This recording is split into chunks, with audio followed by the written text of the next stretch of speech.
Hello guys, എൻ്റെ comment ബോക്സിൽ ഒരാൾ വന്നിട്ട് കമൻറ്റ് ചെയ്തിട്ടുണ്ടായിരുന്നു ലുഡോൻ്റെ ബ്ലൈൻഡ് ബാഗ് ഉണ്ടാക്കുമെന്ന് ചോദിച്ചിട്ട്. അപ്പോൾ ഞാൻ വിചാരിച്ചു എന്നാൽ അത് ഉണ്ടാക്കാം. ഞാൻ കുറേ ദിവസത്തിന് ശേഷമാണ് ആ കമൻറ്റ് വായിച്ചത്. അങ്ങനെ നമ്മൾ ആ ഒരു ബ്ലൈൻഡ് ബാഗിൻ്റെ കവർ റെഡിയാക്കി എടുത്തു. ഇനി അതിൻ്റെ ക്യൂബിന് വേണ്ടിയിട്ട് ആ എക്സിൻ്റെ ഭാഗങ്ങളൊക്കെ ഒന്ന് കട്ട് ചെയ്തെടുത്തിട്ട് ഇതുപോലെ ഒന്നിങ്ങനെ മടക്കി കൊടുക്കുക. മടക്കി വെച്ച് കൊടുക്കുക. ഇതുപോലൊരു വര ഉണ്ടാക്കിയെടുക്കുക. എല്ലാം ഈക്വൽ സൈസായിരിക്കണം. 10 സെൻറ്റിമീറ്ററിലുള്ള ഒരു പേപ്പറാണ് നമുക്ക് വേണ്ടത്. അപ്പുറത്തേക്കും ഇപ്പുറത്തേക്കും 10 സെൻറ്റിമീറ്റർ. പിന്നെ നമ്മുടെ ആ ക്യൂബ്സ്, അതിൻ്റെ ഉള്ളിലുള്ള ക്യൂബ്സ് 2 സെൻറ്റിമീറ്ററിലാണ് എടുത്തിട്ടുള്ളത്. പിന്നെ ഗായ്സ്, ഈ ഒരു ക്യൂബ് ഉണ്ടാക്കുന്നതിൻ്റെ വീഡിയോ വേറെ വേണമെങ്കിൽ നിങ്ങൾക്ക് ഇതിൽ കണ്ട് മനസ്സിലായിട്ടില്ല എന്നുണ്ടെങ്കിൽ ഞാൻ നിങ്ങൾക്ക് വേറെ ഒരു വീഡിയോ അപ്ലോഡ് ചെയ്യാം. നിങ്ങൾ വേണമെങ്കിൽ അത് കമൻറ്റ് ചെയ്താൽ മതി. ചിലപ്പോൾ ഇത് കണ്ടിട്ട് മനസ്സിലായില്ല എന്നുണ്ടെങ്കിൽ നിങ്ങൾ കമൻറ്റ് ചെയ്താൽ മതി. അപ്പോൾ ഞാൻ വേറെ വീഡിയോ ചെയ്യുന്നതായിരിക്കും. അല്ലെങ്കിൽ ഇത് കണ്ടിട്ട് നിങ്ങൾക്ക് എന്തെങ്കിലും ഒരു ഐഡിയ കിട്ടി ചെയ്യാൻ പറ്റിച്ചാൽ നിങ്ങളതുപോലെ ചെയ്യുക.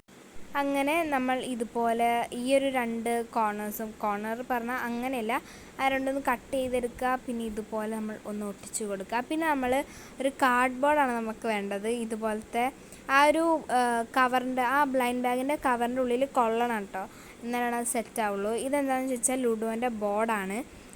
അപ്പോൾ ഗ്ലൂ ഒക്കെ ഞാൻ അതിൽ അപ്ലൈ ചെയ്ത് കൊടുത്തിട്ട് വേറൊരു A4 ഷീറ്റ് അതിൽ ഒട്ടിക്കുന്നുണ്ട്. ഒരു A4 ഷീറ്റ് വേണം കേട്ടോ ഈ ഒരു ബോർഡ് ഉണ്ടാക്കാൻ തന്നെ വേണ്ടിയിട്ട്. ഞാൻ ഒരു തട്ടിക്കൂട്ട് ബോർഡും A4 ഷീറ്റൊക്കെ കുറച്ച് തട്ടിക്കൂട്ടിയിട്ടാണ് ഞാൻ ചെയ്തിട്ടുള്ളത്. അപ്പോൾ നമ്മൾ അതിൻ്റെ ആ ഗ്ലൂവിൻ്റെ പിന്നിലുള്ള സാധനം വെച്ചെല്ലാം സെറ്റാക്കി കൊടുത്തു. എന്നിട്ട് ഇതുപോലെ നല്ല ഒട്ടിച്ചെടുക്കുന്നുണ്ട്. ഇത് അങ്ങോട്ടുള്ള ആടി കളിക്കുന്നുണ്ടായിരുന്നു. പിന്നെ ഞാൻ എങ്ങനെയൊക്കെയോ ഒട്ടിച്ചു. പിന്നെ അതിൽ ബാക്കി വന്ന ഭാഗം വെച്ചിട്ട് ഇത് എങ്ങനെയെങ്കിലും ചെയ്യാമെന്ന് ഞാൻ വിചാരിച്ചു. അങ്ങനെ ഞാൻ അതിലും പിൻഭാഗത്തും ഇങ്ങനെ ഗ്ലൂ അടിച്ചു കൊടുത്തിട്ട് പിന്നെ ഇതുപോലെ ഞാൻ ചെയ്ത് കൊടുക്കുന്നുണ്ട് കേട്ടോ. പിന്നിലും ഒന്ന് സെറ്റാക്കി ഒട്ടിച്ചു കൊടുത്തു. പിന്നെ ഞാൻ അപ്പുറത്ത് കണ്ടോ ഒരു ഇത് വെച്ചിട്ട് ലുഡോൻ്റെ ബോർഡ് ഒന്ന് സെറ്റാക്കി എടുക്കുകയാണ്. നമുക്ക് ഗൂഗിളിലൊക്കെ അടിച്ചു കൊടുത്താൽ കിട്ടും. എൻ്റെ അടുത്ത് ഇപ്പോൾ റെഡ് ഇല്ലാത്തതുകൊണ്ട് ഞാൻ പിങ്ക് അടിച്ചു കൊടുത്താണ്. അപ്പോൾ നിങ്ങളതൊന്ന് കാര്യമാക്കണ്ട. പിന്നെ ഞാൻ പേസ്റ്റൽ കളേഴ്സാണ് ഇതിൽ യൂസ് ചെയ്തിട്ടുള്ളത്. എൻ്റെ അടുത്ത് അതേ ഉണ്ടായിരുന്നുള്ളൂ. ഇനി നമുക്ക് അതിൻ്റെ ആ ഒരു ടോക്കൺസ് ഉണ്ടാക്കാൻ വേണ്ടിയിട്ട് ഒരു 1 റുപ്പീസിൻ്റെ കോയിൻ എടുത്താൽ മതി. ചെറിയ 1 റുപ്പീസിൻ്റെ കോയിൻ എടുത്താൽ നിങ്ങൾക്ക് കറക്റ്റ് കിട്ടും. ഗൈസ്, ഞാൻ ഷൂട്ട് ചെയ്യുന്നതൊന്നും കറക്റ്റായിട്ട് ഇതിൽ ക്യാപ്ചർ ആയിട്ടില്ല എന്ന് ഞാൻ പിന്നെയാണ് മനസ്സിലാക്കിയത്. അപ്പോൾ എന്തോ എൻ്റെ ഒരു ഇതിന് ഞാൻ പിന്നെ വേറെ ഒന്നുകൂടി ഉണ്ടാക്കണതിൻ്റെ വീഡിയോ എടുത്തിട്ടുണ്ടായിരുന്നു. അതുകൊണ്ട് ഞാൻ രക്ഷപ്പെട്ടു. ഞാൻ ആ ഒരു 4 കളേഴ്സും ഞാൻ ചെയ്യുന്നുണ്ട്. 2 എണ്ണം ആണ് ഞാൻ ചെയ്യുന്നുള്ളൂ കേട്ടോ. എനിക്ക് 4 എണ്ണമൊക്കെ ഉണ്ടാക്കാൻ എനിക്ക് വയ്യാത്തതുകൊണ്ട് ഞാൻ 2 എണ്ണേ ചെയ്യുന്നുള്ളൂ. നല്ല കഷ്ടപ്പാടാണ് ഈ റൗണ്ടൊക്കെ വെട്ടിയെടുക്കലും എല്ലാം. അപ്പോൾ ഇതുപോലെ ഈ ഒരു സർക്കിൾ എടുത്തിട്ട് ഇതുപോലെ വയ്ക്കുക. പിന്നെ എന്നിട്ട് അതിൻ്റെ ഉള്ളിൽ കൂടെ ചെറിയൊരു പോലെ ഒന്ന് കട്ട് ചെയ്തെടുക്കുക കേട്ടോ.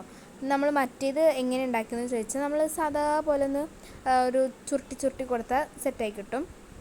ഇപ്പോൾ ഈ കാണുന്ന ചെറിയ സർക്കിൾ നമ്മൾ ഒന്നുകൂടി അതിൻ്റെ നടുവിൽ വേറൊരു സർക്കിളോട് ചെയ്ത് കഴിഞ്ഞാൽ, ഒരു കുഞ്ഞ് സർക്കിൾ ചെയ്ത് കഴിഞ്ഞാൽ ഒരു ചെറിയ ഹോള് കിട്ടും. എന്നിട്ട് നമ്മൾ മറ്റേതിൽ ഒട്ടിച്ചു കൊടുക്കുക. പിന്നെ നമ്മൾ ക്യൂബ് ഇൻസൈഡ് എന്നൊക്കെ പറഞ്ഞിട്ടൊരു സാധനം ഉണ്ടാക്കിയിട്ടുണ്ട്. പിന്നെ നമ്മൾ മറ്റേ ആ ടോക്കൺസ് ഇട്ട് വെച്ച ഒന്ന് ഉണ്ടാക്കിയിട്ടുണ്ട്. പിന്നെ നമ്മൾ ഈ ഒരു ബോർഡ് നമ്മൾ ഫസ്റ്റ് വെച്ച് കൊടുക്കുന്നത്, എനിക്ക് ആ ബോർഡ് വെച്ച് കഴിഞ്ഞാൽ തന്നെ ഇതിൻ്റെ പകുതി സ്ഥലം പോവും. അപ്പോൾ ഞാൻ ഫസ്റ്റ് 2 മറ്റേ പാക്കറ്റ്സാണ് ഞാൻ ഇട്ട് കൊടുത്തിട്ടുണ്ടായിരുന്നത്. പിന്നെ നമ്മുടെ ബോർഡ് വെച്ചു. എനിക്ക് ആ ഒരു ടോക്കണിൻ്റെ പാക്കറ്റും മറ്റേ ക്യൂബിൻ്റെ പാക്കറ്റും ഒന്ന് കവർ ചെയ്യാൻ ഞാൻ നല്ല രീതിക്ക് കഷ്ടപ്പെട്ടിട്ടുണ്ടായിരുന്നു. പിന്നെ നമ്മൾ ഇത് ഒട്ടിക്കാൻ ഞാൻ കുറച്ച് കഷ്ടപ്പെട്ടു. കാരണം എല്ലാം കൂടി ഇതായിട്ട് ഇങ്ങനെ നിറഞ്ഞ് നിൽക്കുകയായിരുന്നു. അപ്പോൾ അതിൻ്റെ ഒരു ചെറിയ ബുദ്ധിമുട്ടുണ്ടായിരുന്നു.